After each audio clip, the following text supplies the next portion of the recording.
ஆண்டவரும் இரட்சகருமாய் இயேசு கிறிஸ்துவின் நாமத்தினாலே இந்த தொலைக்காட்சி நேயர்கள் யாவருக்கும் எங்களது என்ஜிசி திருசபையின் சார்பாக வழங்கும் மகிமையின் சுவிசேஷ பேரொளி என்கிற இந்த உன்னதமான நிகழ்ச்சிக்கு உங்களை வாழ்த்தி வரவேற்கிறோம். கடந்த நாட்களிலே இந்த டிவி நிகழ்ச்சி மூலமாய் கொடுக்கிற செய்திகளை அநேகர் பார்த்து தேவனுடைய ஆசீர்வாதங்களை பெற்று வருகிறீர்கள். கடந்த வாரத்தில் பரிசுத்த ஆவியானவருடைய வரங்களை குறித்து உங்கள் மத்தியில் பேசியிருந்தோம். இந்த வாரத்திலும் கூட பரிசுத்த ஆவியானவர் கொடுக்கிற கனிகளை குறித்து உங்கள் மத்தியில் தேவனுடைய வார்த்தையை பகிர்ந்து கொள்ள நான் விரும்புகிறேன். ஆகவே இந்த உன்னதமான தேவனுடைய வார்த்தைக்கு உங்கள் செவிகள் திறந்திருக்கட்டும், உங்கள் கவனங்கள் கிறிஸ்துவின் பக்கமாய் திரும்பப்படட்டும். இந்த வசனங்களை ஆராய்ந்து நிதானித்து பார்ப்பீர்களானால் இது உங்கள் ஆத்மாவுக்கு ஜீவனை கொண்டு வரும். நாட்களிலே தேவனுக்கென்று கனி கொடுங்கள் என்கிற ஒரு தலைப்பின் மத்தியில் உங்கள் மத்தியில் இந்த செய்தியை பகிர்ந்து கொள்ள விரும்புகிறேன். அதுக்கு ஆதாரமாக லூக்கா 3:8 மனம் திரும்புதலுக்கு ஏற்ற கனிகளை கொடுங்கள். ஆபிரகாம் எங்களுக்கு தகப்பன் என்று உங்களுக்குள்ளே சொல்ல தொடங்காதிருங்கள். தேவன் இந்த கல்லுகளினாலே ஆபிரகாமுக்கு பிள்ளைகளை உண்டு பண்ண வல்லவராயிருக்கிறார் என்று உங்களுக்கு சொல்லுகிறேன். ஆக மனம் திரும்புதலுக்கேற்று தேவனுக்கென்ற கனிகளை கொடுங்கள். ஆக இன்றைக்கு கனிகள் என்று சொல்லும்போது எல்லாரும் விரும்பி சாப்பிடக்கூடிய ஒரு மகா தேவனுடைய சிருஷ்டிப்பு. அவைகள் மனிதனுக்கு ஜீவனையும் ஆரோக்கியத்தை கொடுக்கும். ஆண்டவராய் இயேசு கிறிஸ்து பரலோக ராஜ்யத்தை குறித்து உவமைகளாய் சொல்லும்போது இந்த கனியை குறித்து அதிகமாய் சொல்லி வைத்திருக்கிறார். மத்தேயு 21:43 ஆகையால் தேவனுடைய ராஜ்யம் உங்களிடத்திலிருந்து நீக்கப்பட்டு அதற்கேற்ற கனிகளை தருகிற ஜனங்களுக்கு கொடுக்கப்படும். ஆக தேவனுடைய ராஜ்யமானது கனி கொடாத மக்களிடத்திலிருந்து நீக்கப்பட்டு தேவனுடைய ராஜ்யத்துக்கேற்ற கனிகளை கொடுக்கிற ஜனங்களுக்கு கொடுக்கப்படும். இது தேவன் நமது ஜனங்களுக்கு கொடுத்த உன்னதமான ஒரு வாக்கு தத்தம். இன்றைக்கு திரளான ஜனங்கள் இந்த பூமியில் வாழ்ந்து கொண்டிருக்க தேவனை தேடி ஒரு பெரிய கூட்டம் ஓடிக்கொண்டிருக்கிறார்கள். சிருஷ்டிகர் யார், சர்வத்தையும் படைத்த தேவன் யார், இந்த உலகத்தில் கடவுள் யார் என்பதை அறியாமல் ஒரு கூட்டம் ஓடிக்கொண்டிருக்கிறது.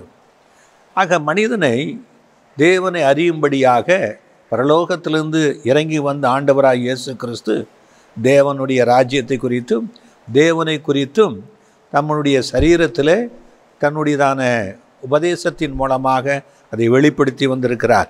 அவர் சொல்லுகிற ஒரு காரியம், தேவனுடைய ராஜ்யமானது உங்களிடத்திலிருந்து, யாரிடத்தில்? தேவனை அறியாத ஜனங்களிடத்தில் அல்ல, அறிந்து அவருக்கென்று கனி கொடுக்காத ஜனங்களிடத்திலிருந்து நீக்கப்பட்டு அதற்கேற்ற தேவனுடைய ராஜ்யத்துக்கேற்ற கனிகளை கொடுக்கிற ஜனங்களுக்கு கொடுக்கப்படும் என்று அவர் வாக்கு கொடுத்திருக்கிறார்.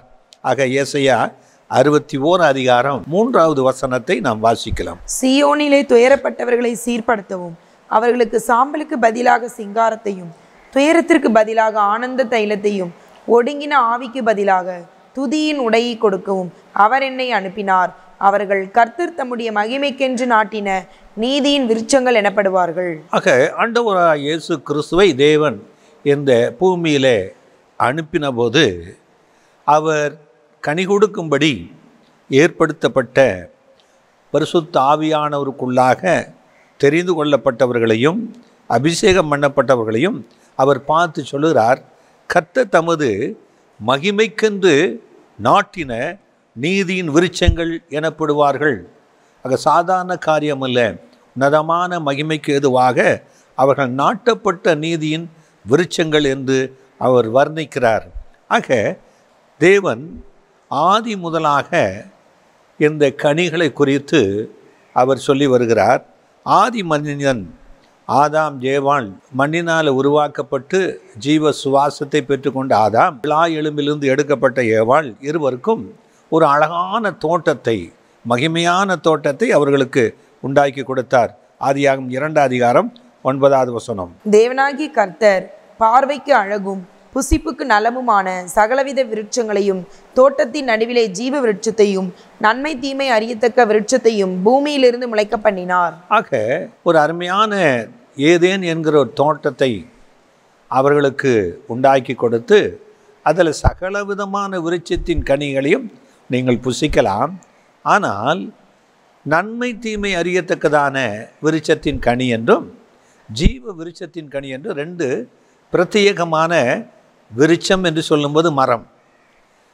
ஆக அந்த மரங்களை உண்டாக்கி அதனுடைய கனியை ஜீவ விருட்சத்தின் கனியை புசிக்கலாம். ஆனால் நன்மை தீமை அறியத்தக்கதான கனியை புசிக்கக்கூடாது என்று சொல்லியிருந்தார். இப்படி சொல்லியிருந்த போது ஏவாள் எந்த கனியை புசிக்கக்கூடாது என்று தேவனாய கர்த்தர் கட்டளையிட்டாரோ அந்த கனியை அவள் புசிப்பதாக வேதம் சொல்லுகிறது. ஆதியாகமம் 2 அதிகாரம் 16-17 வசனங்கள். தேவனாகி கர்த்தர் மனுஷனை நோக்கி, நீ தோட்டத்தில் உள்ள சகல விருட்சத்தின் கனியையும் புசிக்கவே புசிக்கலாம், ஆனாலும் நன்மை தீமை அறியத்தக்க விருட்சத்தின் கனியை புசிக்க வேண்டாம், அதை நீ புசிக்கும் நாளில் சாகவே சாவாய் என்று கட்டளையிட்டார். ஆக ஜீவ சுவாசத்தை பெற்றுக்கொண்ட ஜீவாத்மாவான தேவ சாயலாக மாற்றப்பட்ட தேவனுடைய தற்சொருவத்தை போல இருக்கிற இவர்கள் இந்த நன்மை தீமை அறியத்தக்கதான கனியை புசித்து அவர்கள் தேவனற்ற ஒரு வாழ்க்கை, மகிமையில் இழந்து போன ஒரு வாழ்க்கை, தேவனுடைய ராஜ்யத்துக்கு தூரமாக்கப்பட்ட ஒரு வாழ்க்கையை பெற்றுக்கொள்ளக்கூடாது என்று சொல்லி கர்த்தர் அவர்களுக்கு ஒரு கட்டளையிட்டார், இதை புசிக்கக்கூடாது என்று. ஆனால் சர்ப்பமானது தன்னுடைய தந்திரத்தினாலே ஏவாளை வஞ்சித்தது என்று வேதம் சொல்கிறது.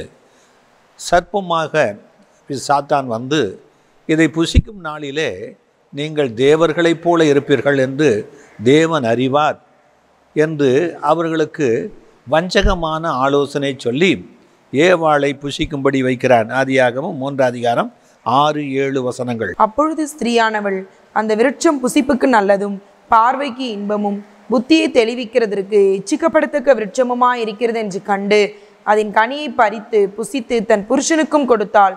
அவனும் புசித்தான். அப்பொழுது அவர்கள் இருவருடைய கண்களும் திறக்கப்பட்டது. அவர்கள் தாங்கள் நிர்வாணிகள் என்று அறிந்து அத்தி இலைகளை தைத்து தங்களுக்கு அரைக்கச்சுகளை உண்டு பண்ணினார்கள். ஆக ஏவாள் அந்த விருட்சத்தின் அருகிலே போனபோது அந்த கனியை பார்க்கிறாள். அது புசிப்புக்கு ஏற்றதும் அந்த கனி பார்வைக்கு அழகுள்ளதும் ஆக இச்சிக்கப்படத்தக்கதும் என்று அறிந்து அந்த கனியை பறித்து புசித்தால் புருஷனுக்கும் கொடுத்தால் இருவரும் தேவனுடைய மகிமை இழந்து நிர்வாணிகளாக்கப்பட்டார்கள் என்று வேதம் சொல்கிறது. ஆக தேவனாய கர்த்தர் புசிக்கக்கூடாது என்று சொன்ன கனியை புசித்து தேவ மகிமையை இழந்து போனார்கள். மீண்டும் இந்த உலகத்தில் தேவன் சந்திக்க வந்த மனுஷர்களை கிறிஸ்து இயேசுவுக்குள்ளாக அவர் கனிகளினாலே தேவ ராஜ்யத்துக்கு தேவ மகிமைக்கு தேவ ஆசீர்வாதத்துக்குரியவர்களாக மாற்ற விரும்புகிறார். அதற்காக எசேயா 5 அதிகாரம் 1-2 வசனங்கள். இப்பொழுது நான் என் நேசரிடத்தில் அவருடைய திராட்சை தோட்டத்தை குறித்து என் நேசருக்கேற்று ஒரு பாட்டை பாடுவேன். என் நேசருக்கு மகா செழிப்பான மேட்டிலே ஒரு திராட்சை தோட்டம் உண்டு. அவர் அதை வேலி அடைத்து அதில் உள்ள கற்களை பொறுக்கி அதிலே நற்குல திராட்சை செடிகளை நட்டு அதன் நடுவில் ஒரு கோபுரத்தை கட்டி அதில் ஆலயம் உண்டு பண்ணி அது நல்ல திராட்சை பழங்களை தருமென்று காத்திருந்தார். அதுவோ கசப்பான பழங்களை தந்தது. ஆக நேசர் என்று சொல்லும்போது ஆண்டவராய் இயேசு கிறிஸ்துவை குறிக்கிறது. அவர் மனுஷனை நேசித்தபடியினாலே இந்த பூமியில் அவர் மனுஷனாகவே வந்திருக்கிறார். அவர் இந்த பூமி என்கிற இந்த தோட்டத்தில் தேவனுடைய ராஜ்யம் என்கிற ஒரு தோட்டத்தை அவர் ஆரம்பித்து கொடுத்திருக்கிறார். அதில் அவர் ஒரு திராட்சை தோட்டத்தை உண்டாக்கி நற்கனிகளை தட்டு அந்த நல்ல கனிகளை தரும் என்று அவர் காத்திருந்த போது அந்த தோட்டத்தில் இருக்கிற அந்த விருட்சமானது கசப்பான கனிகளை கொடுத்தது என்று வேதம் சொல்லுகிறது. அப்படியானால் அந்த தோட்டத்துக்கு நான் என்ன செய்வேன் என்று சொல்லி தேவன் ஒரு கேள்வியை அங்கே கேட்கிறார். மார்க்கு 12 அதிகாரம் 2வது வசனம். தோட்டக்காரரிடத்தில் திராட்சை தோட்டத்து கனிகளில் தன் பாகத்தை வாங்கி கொண்டு வரும்படி பருவ காலத்திலே அவர்களிடத்தில் ஒரு ஊழியக்காரனை அனுப்பினான். ஆக பருவ காலம் வந்தபோது தோட்டக்காரனுடைய எதிர்பார்ப்பு என்னவாக இருந்தது என்றால், தோட்டத்தில் விளையக்கூடிய கனிகளாகிய தன்னுடைய சம்பத்தை, தன்னுடையதான ஆஸ்தியை, தன்னுடையதான பங்கை அவர் சேர்த்து கொள்ள ஆசைப்பட்டார். ஆனால் அவருடைய பங்கை கொடுக்காதபடி ஆதியிலே ஏவாளை வஞ்சித்து மீறுதலுக்குட்படுத்தி சாபத்தை வாங்கி கொடுத்த அதே சாத்தான் இந்த பூமியில் மீண்டும் மனுஷர்கள் தேவனுக்கென்று கனி கொடுக்கக்கூடாதபடிக்கு அவர்களுடைய வாழ்க்கையை, அவளுடைய ஜீவியத்தை கனியற்றதாக மாற்றும்படி, கசப்பான கனியாக, தேவன் விரும்பாத துன்மார்க்கமான ஜீவியங்களை, பாவ ஜீவியங்களை, அருவருப்பான செயல்களை அவனுக்கு உண்டாக்கி கொடுத்து தேவனுக்கென்று கனி கொடுக்காதபடி அவனை தூரமாக்கி விடுகிறான். லூக்கா 13 24, 25, 26, 27 வசனங்கள். இடுக்கமான வாசல் வழியாய் உட்பிரவேசிக்க பிரயாசப்படுங்கள். அநேகர் உட்பிரவேசிக்க வகை தேடினாலும் அவர்களாலே கூடாமற் போகும் என்று உங்களுக்கு சொல்லுகிறேன். வீட்டெஜமான் எழுந்து கதவை பூட்டின பின்பு நீங்கள் வெளியே நின்று, ஆண்டவரே ஆண்டவரே எங்களுக்கு திறக்க வேண்டும் என்று சொல்லி கதவை தட்டும் பொழுது அவர் பிரதியுத்தரமாக, நீங்கள் எவ்விடத்தாரோ, உங்களை அறியேன் என்று உங்களுக்கு சொல்லுவார். அப்பொழுது நீங்கள், உம்முடைய சமூகத்தில் போஜனபானம் பண்ணினோமே, நீர் எங்கள் வீதிகளில் போதகம் பண்ணினீரே என்று சொல்லுவீர்கள். ஆனாலும் அவர், நீங்கள் எவ்விடத்தாரோ, உங்களை அறியேன், அக்கிரமக்காரராகிய நீங்கள் எல்லாரும் என்னை விட்டு அகன்று போங்கள் என்று சொல்லுவார் என்று உங்களுக்கு சொல்லுகிறேன். ஆண்டவராய் இயேசு கிறிஸ்து இந்த பூமியில் வந்தபோது தேவனுடைய ஒரே பேரான குமாரனே இந்த பூமியாகிய தோட்டத்துக்கு வந்து அவர் தன்னுடைய பலனை பெற்றுக்கொள்ள விரும்பின போது அவரை பிடித்து அடித்து அவமானப்படுத்தி கொலை செய்கிறார்கள். ஆக உயிரோடு எழுந்த ஆண்டவராய் இயேசு கிறிஸ்து இந்த தோட்டத்தில் உள்ளவர்கள், கனி கொடுக்காதவர்களுக்கு என்ன செய்வோம் என்று சொல்லுகிறார் என்றால், நான் உங்களை அறியேன் என்று சொல்கிறார். அவர்கள் சொல்கிறாங்க, உம்மோடு கூட நாங்கள் போஜனம் பண்ணினமே, எங்களை அறியேன் என்று சொல்கிறீரே என்று அவர்கள் கேட்டபோது இயேசு சொல்கிறார், நீங்கள் எவ்விடத்தாரோ நான் உங்களை அறியேன்னுங்கிறார். ஆக எப்படிப்பட்டவர்கள் யார்? தேவனுக்கென்று கனி கொடுக்காதபடிக்கு அவர்கள் கசப்பான கனிகளை கொடுத்தவர்கள். கிறிஸ்து இயேசு விரும்பாத, தேவன் விரும்பாத செயல் என்கிற கனிகளை கொடுத்தவர்கள். ஆகவே அவர்களை பார்த்து சொல்லுகிறார், நீங்கள் எவ்விடத்தாரோ நான் உங்களை அறியவில்லை என்று சொல்கிறார். மத்தேயு 7 21, 22, 23, 24 வசனங்கள். பரலோகத்தில் இருக்கிற என் பிதாவின் சித்தத்தின்படி செய்கிறவனே பரலோக ராஜ்யத்தில் பிரவேசிப்பானே அல்லாமல் என்னை நோக்கி கர்த்தாவே கர்த்தாவே என்று சொல்லுகிறவன் அதில் பிரவேசிப்பதில்லை. அந்நாளில் அநேகர் என்னை நோக்கி, கர்த்தாவே கர்த்தாவே, உமது நாமத்தினாலே தீர்க்க தரிசனம் உரைத்தோம் அல்லவா, உமது நாமத்தினாலே பிசாசுகளை துரத்தினோம் அல்லவா, உமது நாமத்தினாலே அநேக அற்புதங்களை செய்தோம் அல்லவா என்பார்கள். அப்பொழுது நான் ஒரு காலம் உங்களை அறியவில்லை, அக்கிரம செய்கைக்காரரே என்னை விட்டு அகன்று போங்கள் என்று அவர்களுக்கு சொல்லுவேன். ஆக ஒரு கூட்டமானது ரட்சிக்கப்பட்டோம் என்றும் ஆண்டவராய் இயேசு கிறிஸ்துவோடு வாழும்படி தேவ ஆலயத்துக்கு வந்தோம், காணிக்கைகளை செலுத்தினோம், ராபோஜனம் பண்ணினோம், அவரோடு நாங்கள் புசித்தோம் என்று சொல்வார்கள்.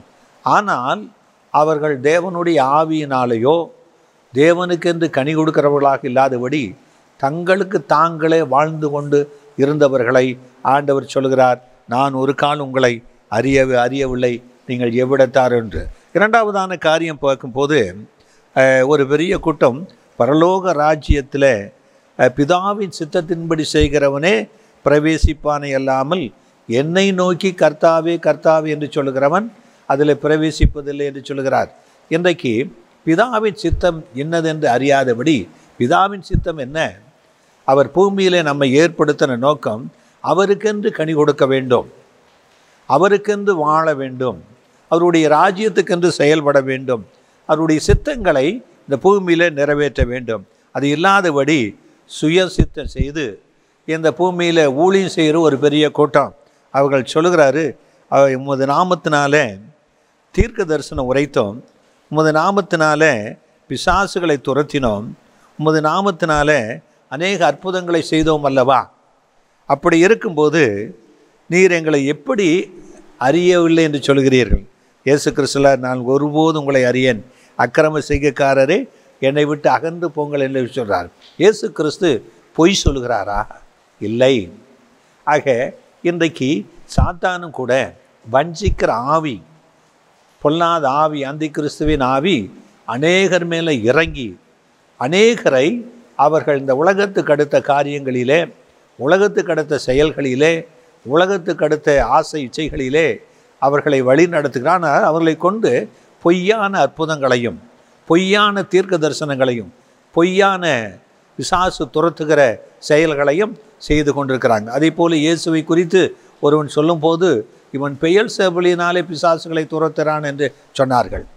ஆக இப்படிப்பட்ட ஒரு பெரிய ஒரு ஊழியக்கார கூட்டங்களை, விசுவாச மக்களை பிசாசு ஏற்படுத்தி சபைக்குள்ளே வைத்திருக்கிறான்.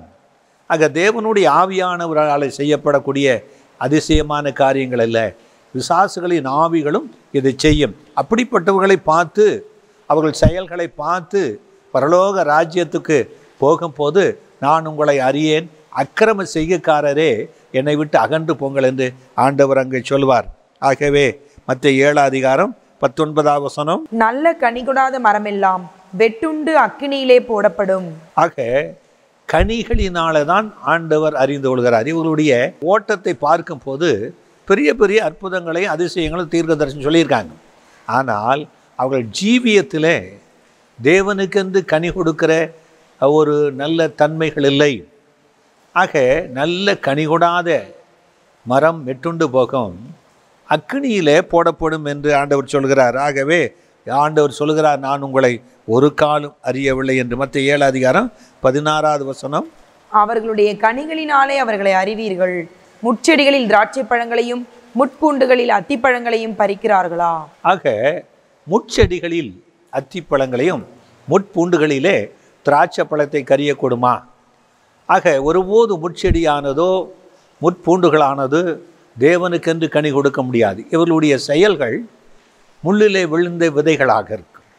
அது ஒருபோதும் என்ன செய்யாது, அதை செயல்படுத்த முடியாது. ஆகவே தேவனுக்கென்று கனி கொடுங்கள், மனம் திரும்புதலுக்கேற்ற கனிகளை கொடுங்கள் என்று ஆண்டவர் சொல்கிறார். அவர்கள் கனிகளினாலே அவர்களை அறிவீர்கள். இன்றைக்கு ஒரு மனிதன் தேவ ஆவியினாலே நடத்தப்படுகிறானா, அல்லது பிசாசினால நடத்தப்படுகிறானா, அந்தி கிறிஸ்துவினால நடத்தப்படுகிறானா என்பதற்கு அடையாளத்தை ஆண்டவர் சொல்லி இருக்கிறார். அது என்ன அடையாளம் என்றால் ஆவிக்குரிய கனிகள். அந்த ஆவிக்குரிய கனிகள் ஒரு மனிதனிடத்தில் இல்லாவிட்டால் அவன் தேவ ஆவியினாலே நடத்தப்படக்கூடியவன் அல்ல. இவர்களை பார்த்து தான் அக்கிரம செய்கைக்காரரே என்னை விட்டு அகன்று போங்கள் என்று இயேசு சொல்வார். ஆகவே ஆண்டவராய் இயேசு கிறிஸ்து விரும்புகிற ஏதேன் தோட்டத்தில் வைக்கப்பட்ட ஜீவ விருட்சத்தை மீண்டும் கொடுப்பதாக வாக்கு கொடுத்திருக்கிறார். ஆக அந்த ஜீவ விருட்சத்தை குறித்து நம்ம பார்க்க போகிறோம். எசேக்கியேல் 47:6-7 அவர் என்னை நோக்கி, மனுபுத்திரனே, இதை கண்டாயா என்று சொல்லி என்னை நதியோரமாய் திரும்ப நடத்தி கொண்டு போனார். நான் நடந்து வருகையில் இதோ நதியோரத்தின் இக்கரையிலும் அக்கரையிலும் வெகு திரளான விருட்சங்கள் இருந்தது. ஆக எசேக்கியேல் காண்கிற தரிசனத்தில் ஒரு நதியை பார்க்கிறார். ஆவியானவர் சொல்லுகிறார், அதில் இறங்கி கடந்து போகும்போது அந்த நதி கணுக்கால் அளவாக இருந்தது, முழங்கால் அளவாக அடுத்தது மாறினது, இடுப்பளவாக மூன்றாவது மாறினது, நான்காவதாக முழுகிற நதியாக மாறினது. இந்த நதி என்னவென்றால் அது இரு கரைகளிலும் தேவன் திரளான விருட்சங்கள் இருந்தது. அதில் 9 சம்பவிப்பது என்னவென்றால், இந்த நதி போகுமிடமெங்கும் சஞ்சரிக்கும் ஜீவ பிராணிகள் யாவும் பிழைக்கும். இந்த தண்ணீர் அங்கே வந்தபடினால் வெகு ஏராளமான மச்சங்களும் உண்டாயிருக்கும். இந்த நதி போகும் இடமெங்கும் உள்ள யாவும் ஆரோக்கியப்பட்டு பிழைக்கும். ஆக நதி, ஒரு பெரிய நதியை எசேக்கியேல் காண்கிறார். நதியின் 2 பக்கங்களிலும் 2 மகிமையான வெகு திரளான விருட்சங்கள் இருக்கிறது. விருட்சங்கள் என்றும்போது கனி தரக்கூடிய மரங்கள். ஆக இரு கரைகள் என்று சொல்லும்போது, ஒன்று இந்த பூமியிலே கொடுக்கக்கூடிய கனிகள், மற்றொன்று பரலோக ராஜ்யத்துக்கு ஏற்ற கனிகள். அந்த கனிகள் போகும் இடமெங்கும் மனுஷர் பிழைக்கும்படி ஆரோக்கியமாகும்படியாக கொடுக்கப்பட்ட கனிகள். அதில் 12 நதியோரமாய் அதன் இக்கரையிலும் அக்கரையிலும் புசிப்புக்கான சகலவித விருட்சங்களும் வளரும். அவைகளின் இலைகள் உதிர்வதும் இல்லை, அவைகளின் கனிகள் கெடுவதும் இல்லை. அவைகளுக்கு பாயும் தண்ணீர் பரிசுத்த ஸ்தலத்திலிருந்து பாய்கிறபடினால் மாதந்தோறும் புதுக்கனிகளை கொடுத்து கொண்டே இருக்கும். அவைகளின் கனிகள் புசிப்புக்கும் அவைகளின் இலைகள் அவிழ்த்தத்துக்கும் ஆனவைகள். ஆக இந்த நதி எங்கிருந்து புறப்படுகிறது என்று வேதம் சொல்கிறதா? பரிசுத்த ஸ்தலம், தேவ சன்னிதானத்திலிருந்து புறப்படுகிறது. ஆக தேவ சன்னிதானத்திலிருந்து புறப்படக்கூடிய நதி என்னவென்றால், ஆண்டவராய் இயேசு கிறிஸ்து சொன்னார், நான் போவது உங்களுக்கு நலமாய் இருக்கும், நான் போய் உங்களுக்காக ஒரு ஸ்தலத்தை ஆயத்தம் பண்ணுகிறேன் என்று. நான் போய் பரிசுத்த ஆவியாகிய தேற்றவாளனை உங்கள் மத்தியில் அனுப்புகிறேன், அவர் வந்து உங்களை சகல சத்தியத்துக்குள்ளாக நடத்துவார் என்று அவர் வாக்கு கொடுத்தார். ஆக பரிசுத்த ஆவியானவர் நதியைப் போல தேவ சன்னிதானத்திலிருந்து அனுப்பக்கூடிய அபிஷேகத்தை தான் இங்கே நதி என்று சொல்லப்படுகிறது. அந்த நதியோரத்தில் இருக்கிற 2 பக்கமும் புசிப்புக்கேற்ற சகல விருட்சங்களும் இருக்கிறது. அது மாதந்தோறும் புது புது கனிகளை கொடுக்கிறது.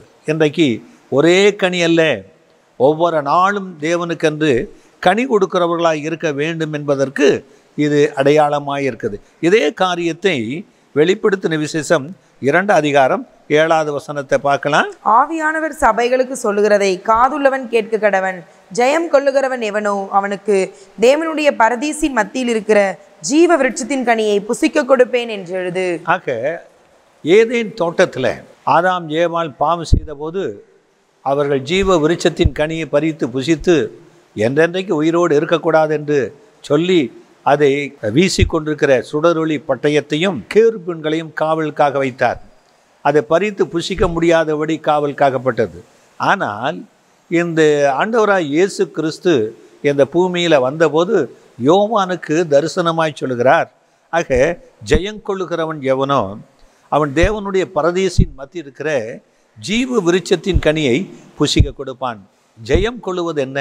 உலகத்தை, பிசாச, மரணத்தை தமது சாட்சியின் வசனங்களினாலும் இயேசு கிறிஸ்துவின் இரத்தத்தினாலும் எந்த மனிதன் ஜெயம் கொள்கிறான பாவத்தை, மரணத்தை, சாபத்தை, அந்த மனிதனுக்கு ஜீவ விருட்சத்தின் கனியை புசிக்க கொடுப்பேன் என்று அவர் சொல்லுகிறார். இந்த ஜீவ விருட்சத்தை குறித்து வெளிப்படுத்தின விசேஷம் 22 அதிகாரம் 1-2 வசனங்களை பார்க்கலாம். பின்பு பளிங்கை போல தெளிவான ஜீவ தண்ணீர் உள்ள சுத்தமான நதி தேவனும் ஆட்டுக்குட்டியானவரும் இருக்கிற சிங்காசனத்திலிருந்து புறப்பட்டு வருகிறதை எனக்கு காண்பித்தான்.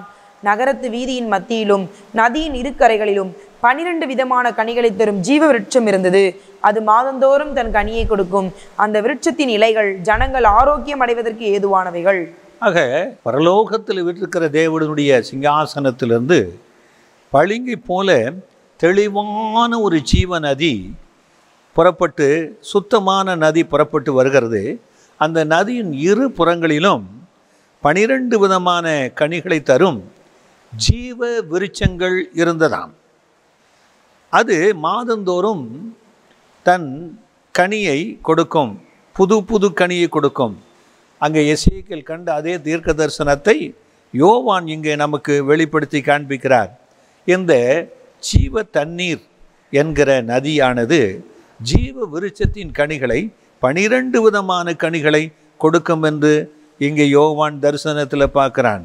அந்த கனிகள் ஜீவ நதி என்கிற தண்ணீர் என்ன என்று பார்க்கும்போது யோவான் 7 அதிகாரம் 38-39 வசனங்கள். வேத வாக்கியம் சொல்லுகிறபடி என்னிடத்தில் விசுவாசமாய் இருக்கிறவன் எவனோ அவன் உள்ளத்திலிருந்து ஜீவ தண்ணீருள்ள நதிகள் ஓடும் என்றார். தம்மை விசுவாசிக்கிறவர்கள் அடைய போகிற ஆவியை குறித்து இப்படி சொன்னார்.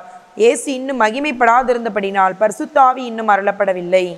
ஆண்டவராய் இயேசு கிறிஸ்து பிதா அருளுகிற வாக்கு தத்தத்தை குறித்து சொன்னபோது அவர் அனுப்புகிற பரிசுத்த ஆவியானவர், தேற்றவாளனாகிய ஆவியானவர், அவர் அனுப்பக்கூடிய சத்திய ஆவியானவர், இப்படி அவரை குறித்து சொல்லப்பட்ட இந்த வாக்கு தத்தத்தின் ஆவியானவரை குறித்து இவர் எங்கே சொல்லுகிறார், என்னை விசுவாசிக்கிறவனுக்கு அவன் உள்ளத்திலிருந்து ஜீவ தண்ணீர் உள்ள நதிகள் ஓடும். ஆக நதிகள் மாத்திரமல்ல, அந்த நதிகள் என்ன என்பது சொல்கிறாரு, நாம் விசுவாசிக்கிறவர்கள் அடைய போகிற பரிசுத்த ஆவி குறித்து இப்படி அவர் சொன்னார்.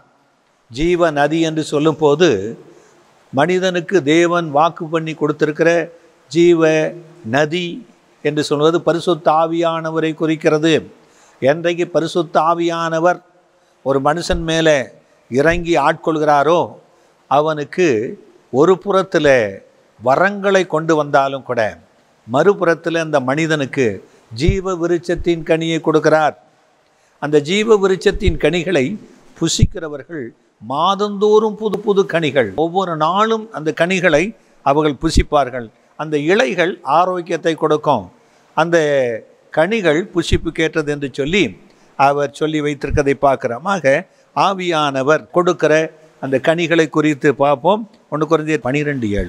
ஆவியினுடைய அனுக்கிரகம் அவனவனுடைய பிரயோஜனத்திற்கென்று அளிக்கப்பட்டிருக்கிறது. ஆக தேவன் வாக்குத்தத்தம் பண்ணின பரிசுத்த ஆவியானவர் தான் ஜீவ நதி.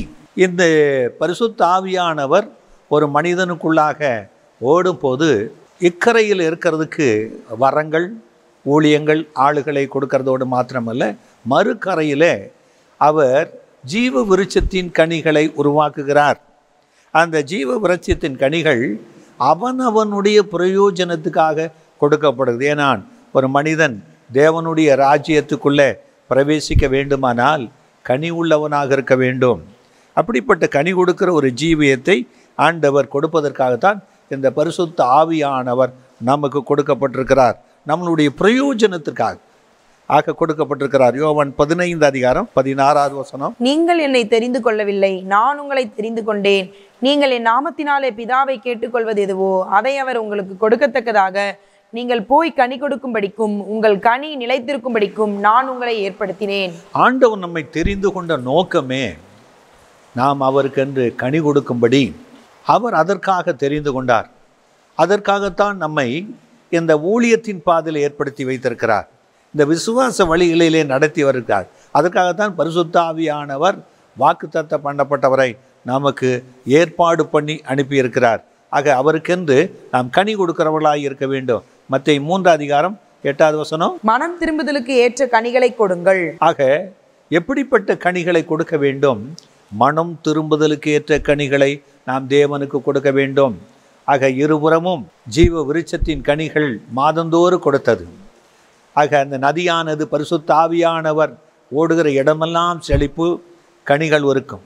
ஆக பரிசுத்த ஆவியானவர் அதுக்குத்தான் தேவன் கொடுத்திருக்கிறார். ரோமர் 8:27. ஆவியானவர் தேவனுடைய சித்தத்தின்படியே பரிசுத்தவான்களுக்காக வேண்டுதல் செய்கிறபடியால் இருதயங்களை ஆராய்ந்து பார்க்கிறவர் ஆவியின் சிந்தை என்னதென்று அறிவார்.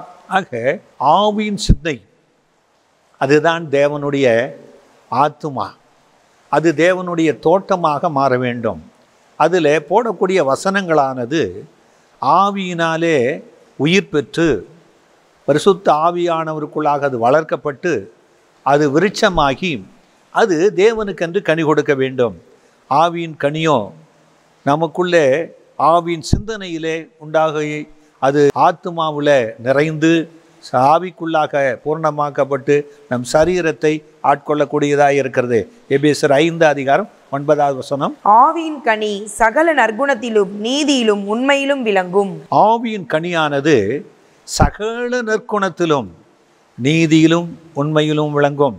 ஆக சகல நற்குணத்தில் நம்மை உருவாக்குறவர் தான் இந்த ஆவியின் கனி நம்மை தேவனுக்கென்று சேர்க்கும்படி. கொலேசியர் 1:10-11. சகலவித நற்கிரியைகளும் ஆகிய கனிகளை தந்து தேவனை அறிகிற அறிவில் விருத்தியடைந்து கர்த்தருக்கு பிரியமுண்டாக அவருக்கு பாத்திரராய் நடந்து கொள்ளவும் சந்தோஷத்தோடு கூடிய எல்லா பொறுமையும் நீடிய சாந்தமும் உண்டாவதற்கு மகிமையான அவருடைய வல்லமையின்படியே எல்லா வல்லமையாலும் பலப்படுத்தப்படவும் உங்களுக்காக வேண்டுதல் செய்கிறோம். ஆக சபையானது ஒரு விசுவாசியோ ஒரு தேவனுடைய பிள்ளைகளோ உள்ளே வரும்போது அவர் சகல விதமான நற்கனிகளிலும் நிறைந்தவர்களாக இருக்கும்படி தேவனுக்கென்று கனி கொடுக்கிறவர்களாக இருக்கும்படி சபையானது அவர்களுக்காக ஜெபிக்கிறது. ஊழியக்காரனுடைய ஜெபம் அது கூட. ஆக கனி இல்லாவிட்டால் பிதாவின் ராஜ்யத்தை சுதந்தரித்து கொள்ள முடியாது. அதற்காகத்தான் சகல நற்கனிகளை தர வேண்டும் என்று பிரார்த்தனை பண்ணி கொண்டிருக்கிறோம். ரோமர் 7:4. அப்படி போல என் சகோதரரே, நீங்கள் மரித்தோரிலிருந்து எழுந்த கிறிஸ்து என்னும் வேறொருடையவர்களாகி தேவனுக்கென்று கனி கொடுக்கும்படி கிறிஸ்துவின் சரீரத்தினாலே நியாயப்பிரமாணத்திற்கு மரித்தவர்களானீர்கள். ஆக முந்தின மனுஷன் அவனுடைய சிந்தனைகளும் ஞானஸ்தானத்தினாலே மரித்து அடக்கம் பண்ணப்பட்டு, ஆக பரிசுத்த ஆவியினாலே நீங்கள் புதிய வித்தாகிய ஜீவனை பெற்றுக்கொண்டு தேவனுக்கென்று கடி கொடுக்கும்படி, கிறிஸ்துவுக்காக வாழும்படியாக தேவன் உங்களை ஏற்படுத்தி வைத்திருக்கிறார். ஆக தேவனுடைய ஆவியானவர் ஆவிக்குரிய கனிகளை உங்களிடத்தில் எதிர்பார்க்கிறார். 12 விதமான கனிகளை தரும் என்று யோவான் தரிசனத்திலே பார்த்தன. அந்த 12 விதமான கனிகளை குறித்து உங்கள் மத்தியில் வைக்கிற முதல் கனி எசையா 45 அதிகாரம் 8வது வசனத்தில் ரட்சிப்பின் கனி. 2வது நீதியும் சமாதானமும், நீதியும் உண்மையும், எபிஎஸ்யர் 5 அதிகாரம் 9வது வசனம். 4வது கனி அன்பு, 5வது சாந்தம், 6வது சமாதானம், 7வது நீடிய பொறுமை, 8வது தயவு, 9வது நற்குணம், 10வது விசுவாசம், 11வது சாந்தம், 12வது இச்சையடக்கம். கலாத்தியர் 5 அதிகாரம் 22 23. ஆவியின் கனியோ அன்பு, சந்தோஷம், சமாதானம், நீடிய பொறுமை, தயவு, நற்குணம், விசுவாசம், சாந்தம், இச்சையடக்கம். இப்படிப்பட்டவைகளுக்கு விரோதமான பிரமாணம் ஒன்றுமில்லை. ஆக இப்படிப்பட்ட பிரமாணங்களுக்கு ஒரே ஒரு பிரமாணம்தான். உன்னிடத்தில் அன்பு கூறுவது போல பிறனிடத்தில் அன்பு கூறுவாயாக. நான் உங்களிடத்தில் அன்பு கூர்ந்ததைப் போல நீங்கள் ஒருவரிடத்தில் ஒருவர் அன்பாயிருங்கள் என்கிற புதிய கட்டளையை நான் உங்களுக்கு கொடுக்கிறேன் என்று சொன்னார். இந்த அன்பின் கட்டளையினுடைய ஒரு வெளிப்பாடு தான், அன்பின் கட்டளையினுடைய கனிகள் தான் இந்த 12 விதமான கனிகள். இந்த 12 விதமான கனிகளை தேவனுக்கு கொடுக்க வேண்டும். உன்னத பாட்டு 4 அதிகாரம் 16 வசனம்.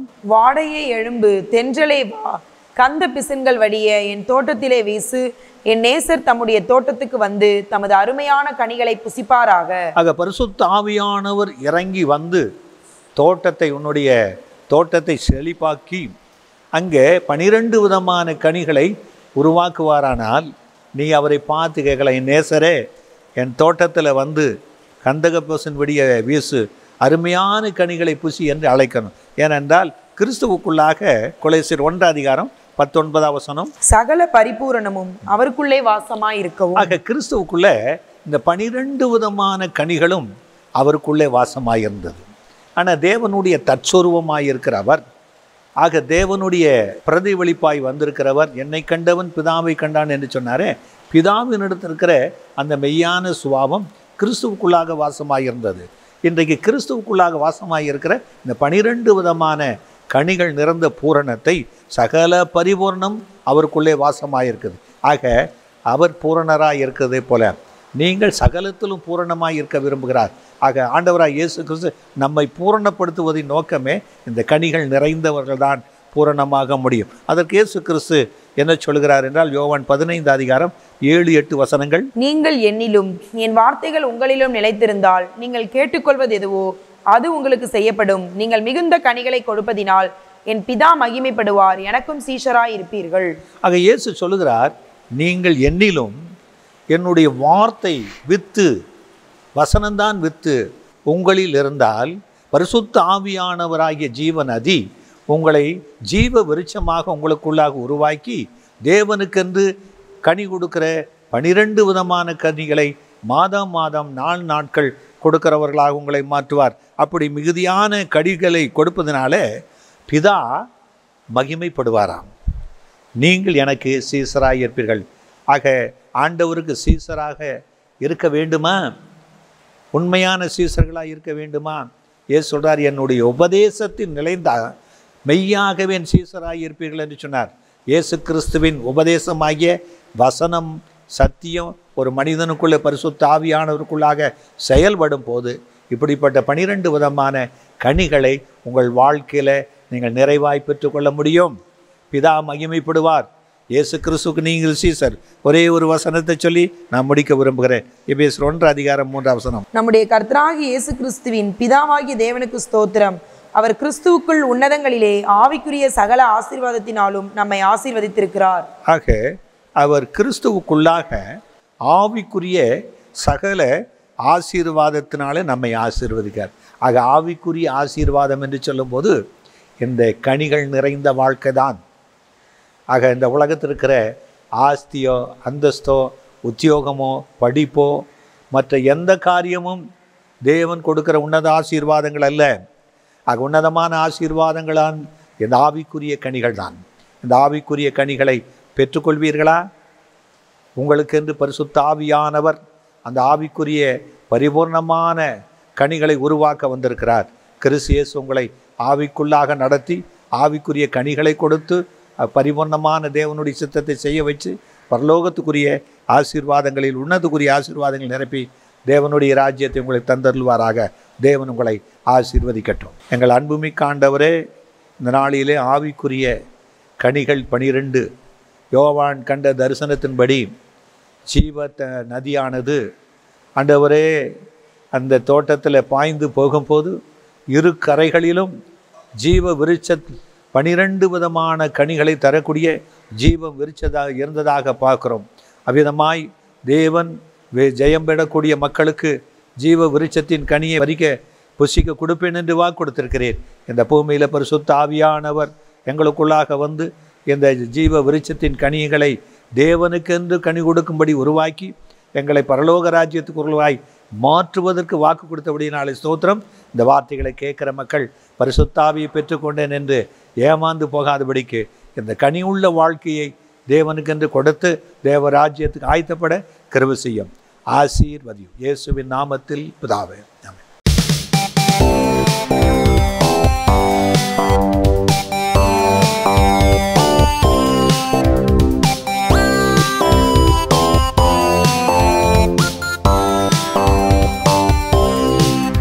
எங்கள் சபையின் ஞாயிறு ஆராதனை நேரங்கள்: ஆங்கில ஆராதனை காலை 7 மணி முதல் 8:30 மணி வரை, தமிழ் ஆராதனை காலை 8:30 மணி, தெலுங்கு மற்றும் தமிழ் ஆராதனைகள் மாலை 7:30 முதல் 9 மணி வரையிலும் நடைபெறுகிறது. இவ் ஆராதனைகளில் பங்கு பெற்று இறையாசியை பெற்று மகிழுங்கள். மேலும் ஒவ்வொரு வெள்ளிக்கிழமை தோறும் பகல் 11 மணிக்கு உபவாச ஜெபமும் நடைபெறுகிறது என்பதை தெரிவித்துக் கொள்கிறோம். ரெவரன் ஜே ஜோதி பிரகாசம், புதிய சுவிசேஷ கிறிஸ்தவ திருச்சபை, ராஜீவ் காந்தி சாலை, OMR, புனித தோமா தெரு, எகாட்டூர், சென்னை 130.